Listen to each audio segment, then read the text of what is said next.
I snapped into her mind, once again seeing and directly experiencing what went on around her. She was sneaking into a chapel attic again, confirming my worst fears. Like last time, she met no resistance. Good God, I thought. Could that princess be any worse than about securing his own chapel? Sunrise lit up the stained glass window, and Christian Salauti was framed against it. He was sitting in the window seat. "You're late," he told her, being waiting for a while. Lisa pulled up one of the Ricketts chairs, brushing dust off it. "I figured you could be tied up with Headmaster Skirova." He shook his head. "Not much to it. They suspended me for a week, that's all. Not like it is hard to sneak out." He waved his hands round, "As you can see. I'm surprised you don't get any more time." A patch of sunlight lit up his crystal blue eyes. "Disappointed?" She looked shocked. "You set somewhere on fire." "No, I don't." "Did you see any burns on him?" "He was covered in flames. I had them under control. I kept them off him." She signed. You should not have done that." Straightening out of his longest position, he sat up and leaned towards her.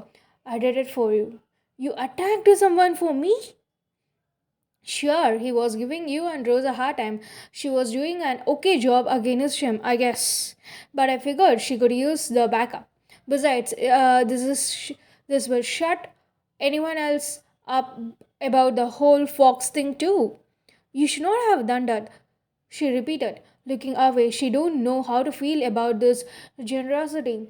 And don't act like it was all for me. You liked doing it. Part of you wanted to. Just because." Christian's smug expression dropped, replaced by one of the uncharacteristic surprise. Lisa might not be psycho, but she had a starting ability to read people. Seeing him off guard, she continued, "Attacking someone else with magic is forbidden, and that is exactly why you wanted to do it. You got a thrill out of it. Those rules are stupid.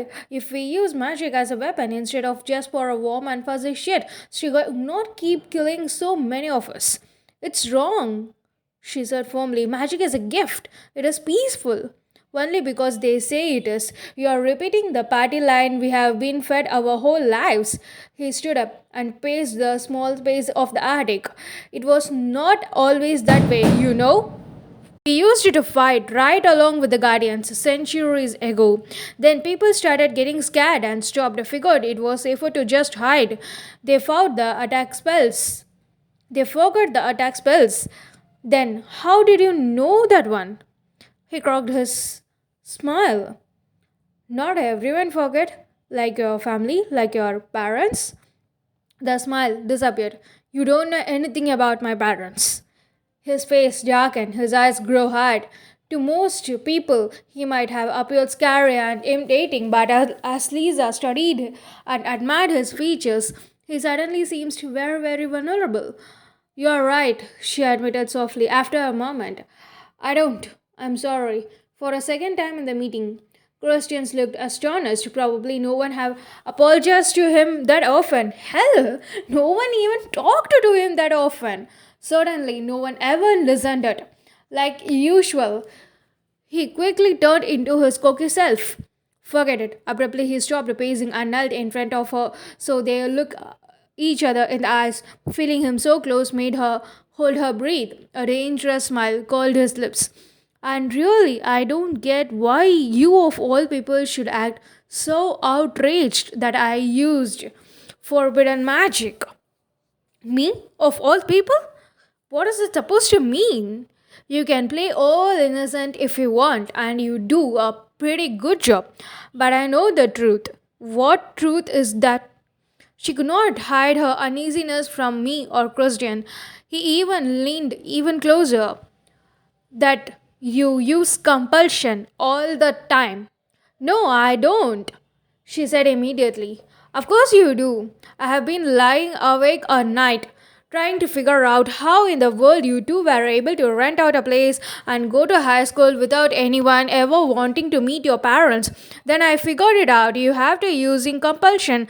That is probably how you broke out of here in the first place." "I see. You just figured it out without any proof." I have got all the proof I need just from watching you. You have been watching me, spying on me, to prove I am using compulsion? He judged. No, actually, I've been watching you just because I like it. The compulsion thing was a bonus. I saw you use it in the other day to an extension of that math assignment, and you used it on Miss Carmack when she wanted to make you go through more testing. So you assume it is compulsion. Maybe I'm just really good at convincing people. There was a definite tone in her voice, understandable considering her fear and anger. Only she delivered it with a toss of her hair, which I don't know any better. If I don't know any better, might I have been considered flirtatious? And I did know better, right? Certainly, I was not sure. He went on, but something in his eyes told me he had noticed the hair. He had that he always noticed everything about her. People get those goofy looks on their face when you talk to them. And not just any people, you are able to do it to Morai, probably Dampier's too. Now it's crazy. I don't even know how that was possible. You're some kind of superstar, some kind of evil compulsion abusing superstar. It was an accusation, but his tone and presence radiated the some flirtiness she had. Lisa don't know what to say. He was right. He was right. Everything he said was right. Her compulsion was what had allowed us to dog authorities and kept going along in the world without adult help. It was what had allowed us to convince the bank to let her tap into her inheritance, and it was considered every bit as wrong as using magic as a weapon. Why not? It was a weapon, a powerful one that could be abused very easily. Mora children had it drilled into them from an early age that compulsion was very, very wrong.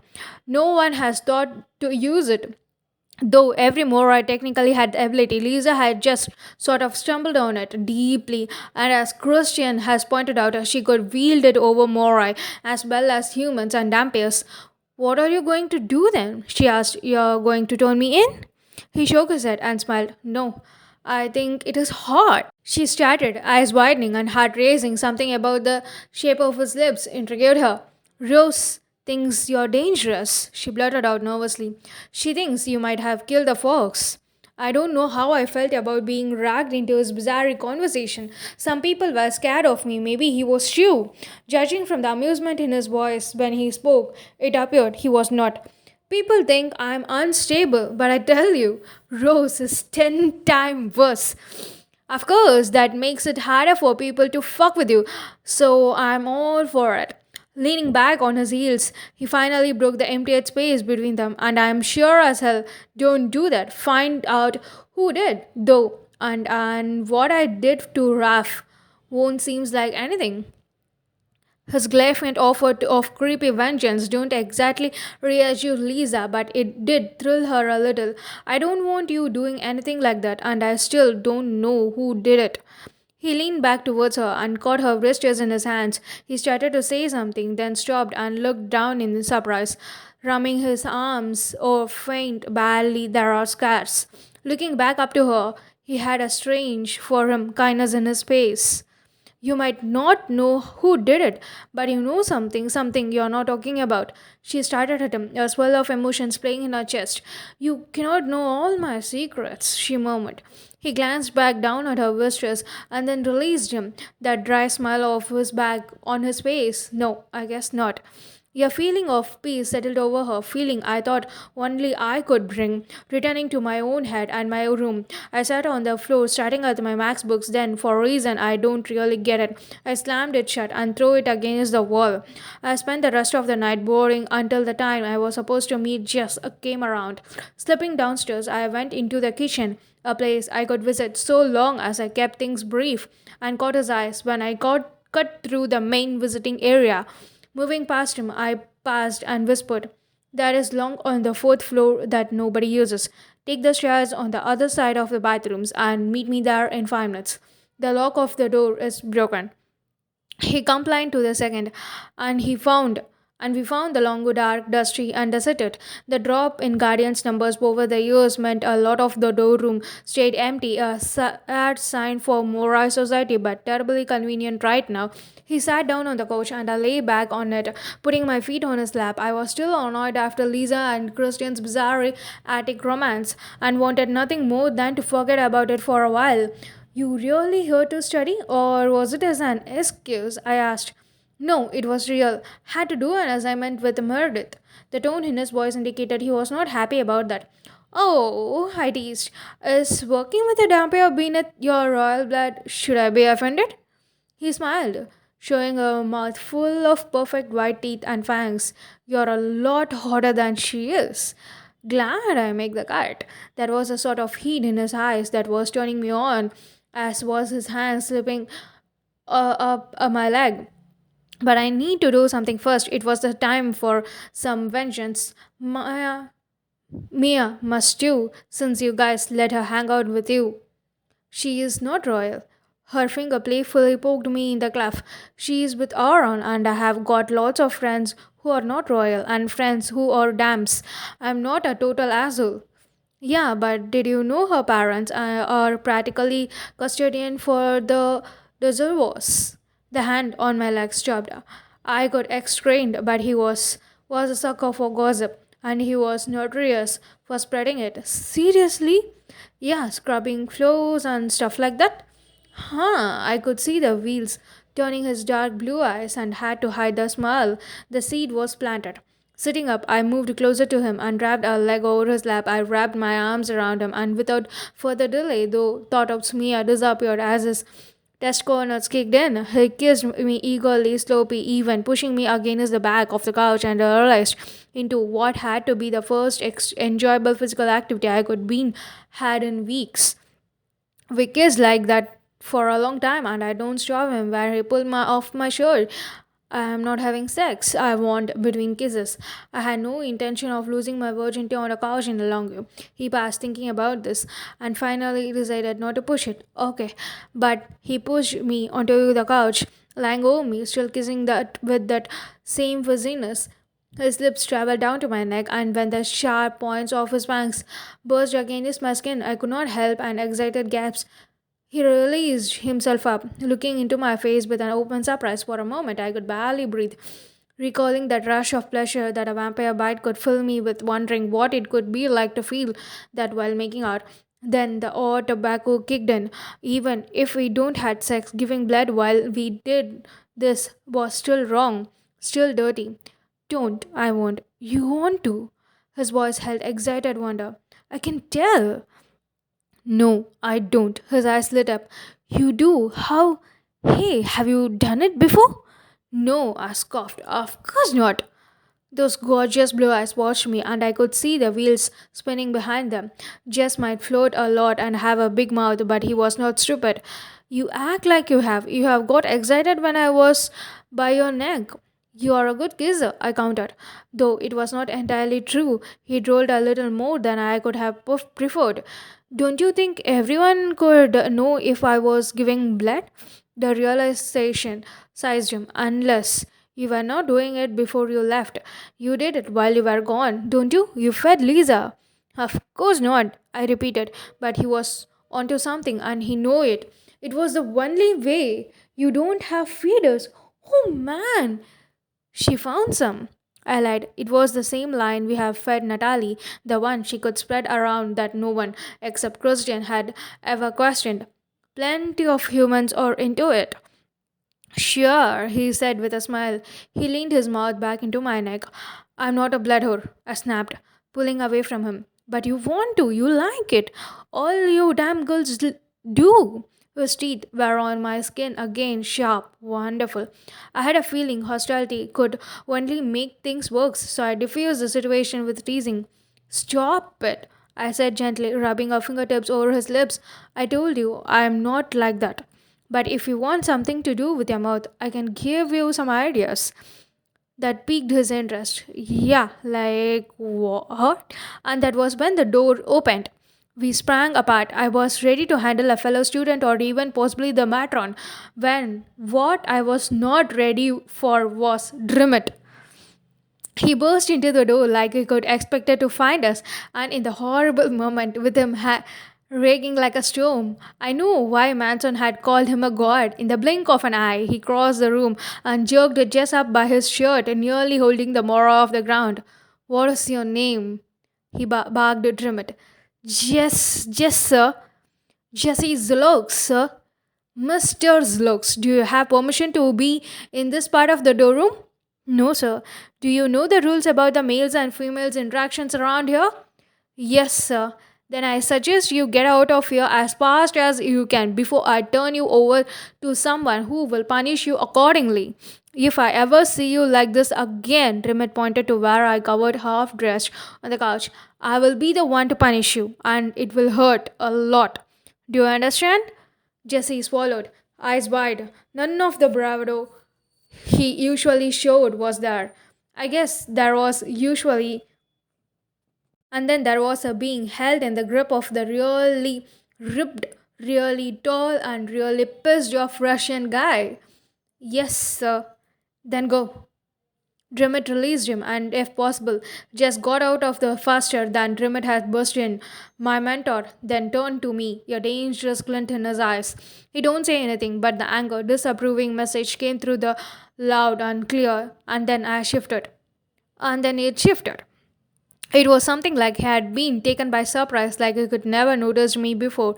Had it been any other guy, I could have said he was checking me out. As it was, he was definitely studying me, studying my face, my body, and I suddenly realized I was only in jeans and a bra, a black bra. At that, know perfectly well that there were not a lot of girls at this school who looked as good as in a bra as I did.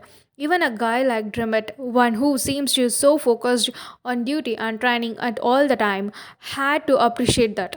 And finally, I noticed the hot flush was spreading over me, and that the look in his eyes was doing more to me than Jesse's kisses had.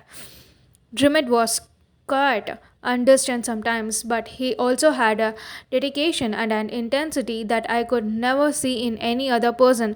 I wondered how that kind of power and strength translated into well sex. I wondered what it could be like for him to touch me, and shit, what was I thinking? Was it all out of my mind? Embarrassed, I covered my feelings with an attitude. "You see something you like?" I asked. "Get dressed." The set of his mouth hardened, and whatever he could just felt was gone. That fierceness sobered me up and made me forget about my own troubling reaction. I immediately pulled my shirt back on, uneasy at settling his badass side. "How could you find me? You're following me to make sure I don't run away?" "Be quiet," he snapped, leaning down so that we were at the eye level. "A giant saw you and reported it. Do you have any idea how stupid this was?" I know, the whole promotion thing, right? Not just that, I'm talking about the stupidity of getting in that kind of situation in the first place. I get in that kind of situation all the time, Commando. It is not a big deal. Anger replaced my fear. I don't like being treated like a child. Stop calling me that. You don't even know what you're talking about. Sure, I do. I had to do a report on Russia and the RSSR last year. USSR, and it is a big deal for a Morai to be with a Dampier girl. They like to bag. So he looked disgusted. So don't you have any respect? Think about Lisa. You make yourself look cheap. You live up to what a lot of people already think about Dampier girls, and it reflects back on her and me. Oh, I see. Is that what is this about? Am I hurting your big bad male pride? Are you afraid I will ruin your reputation? My reputation is already made, Rose. I set my standards and lived up to them long ago. What you do with yours remains to be seen. His voice hardened again. Now get back to your room. If you can manage it without throwing yourself at someone else. Is that your substantial way of calling me a slut? I heard the stories you guys tell. I have heard stories about you. Ouch, I wanted to yell back. It was none of his business what I did with my body, but something about that anger and disappointment on his face made me falter. I don't know what it was. Disappointing someone like Kirova was a non event, but Drimit? I remembered how proud I got felt when he praised me the last few times in our practice, seeing that disappear from him. Well, it suddenly made me feel a cheap, as he could implied I was. Something broke inside me. Blinking back tears, I said, "Why it is wrong too? I don't know. Have fun? I'm 17, you know. I should be able to enjoy it." You're 17, and in less than a year, someone's life and death will be in your hands. His voice still sound formed, but there was a gentleness there too. If you are human or more, you could have fun. You could do things other girls could do.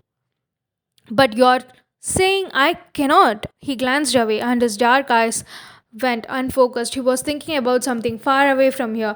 When I was 17, I met Ivan Zalox.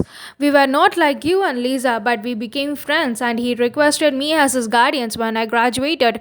I was the top student in my school. I paid attention to everything in my class, but in the end, I was not enough. That is how it is in their life. One slip, one distraction, he signed, and it will be too late. A lump formed in my throat as I thought about one slip or one distraction costing Lisa her life. Just as looks, I said, suddenly realizing Drimmit had just thrown around a relative of his former friend uncharged. I know.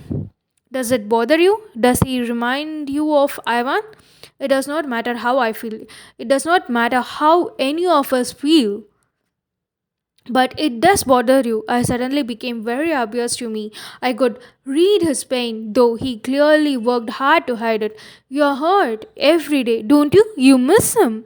Drimmit looked surprised, like he did not want me to know that. Like I could uncover some secret part of him. I could been thinking he was some aloof, antisocial, tough guy. But maybe he kept himself apart from other people so he could not get hurt if he lost them. Ivan's death had clearly felt a permanent mark. I wondered if Drimmit was lonely. The surprised look vanished and the standard serious one returned. It does not matter how I feel, they come first, protecting them. I thought about Lisa again. Yeah, they do. A long silence fell before he spoke again. You told me you want to fight, to really fight. Is that still true? Yes, absolutely. Rose, I can teach you, but I have to believe you're dedicated, really dedicated. I cannot have you distracted by things like this. He gestured around along. Can I trust you? Again, I felt like crying under his gaze, under the seriousness of what he asked. I don't get how he could have such a powerful effect on me. I could never get so much about what one person thought. Yes, I promise. All right, I will teach you, but I need you strong. I know you hate the running, but it really is necessary. You have no idea what Strigoi are like. The school tries to prepare you. But until you have seen how strong they are and how fast, well, you cannot even imagine. So I cannot stop the running and the conditioning. If you want to learn more about fighting, we need to add more trainings. It will take up more of your time. You won't have much left for your homework or anything else. You will be tired a lot. I thought about it, about him, and about Lisa. It does not matter. If you tell me to do it, I will do it. He studied me hard, like he was still trying to decide if he could believe me. Finally, satisfied, he gave me a sharp note. We will start tomorrow.